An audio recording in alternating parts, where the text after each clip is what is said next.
ఓం నమ శివాయ. 2025 అక్టోబర్ 18వ తారీఖున శనివారం రోజు శని త్రయోదశి ఏర్పడుతుంది. శనివారం రోజు త్రయోదశి తిథి కలిస్తే దాన్ని శని త్రయోదశి అంటారు. అక్టోబర్ 18 మధ్యాహ్నం 1 గంట నుంచి త్రయోదశి గడియలు స్టార్ట్ అవుతున్నాయి. అందువల్ల దీన్ని ప్రదోష శని త్రయోదశి అని పిలుస్తారు.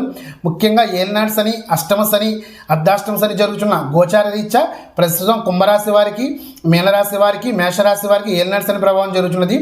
అదేవిధంగా సింహరాశి వారికి అష్టమ శని, ధనుస్సు రాశి వారికి అర్ధాష్టమ శని సంచారం జరగడం వల్ల ముఖ్యంగా వీరు, అదేవిధంగా జన్మ జాతక రీత్యా శని మహాదశ జరుగుతున్న, అంతర్దశ జరుగుతున్న వీరు కూడా కంపల్సరీ ఆ ప్రసిద్ధ పుణ్యక్షేత్రమైన మందపల్లిలో శని తిలపృష్ఠ నివేదన చేసి అక్కడ తైలాభిషేకం జరిపించుకుని నువ్వులు అక్కడ సమర్పించిన బ్రాహ్మణునికి శని యొక్క దోషం నివృత్తి అవుతుంది.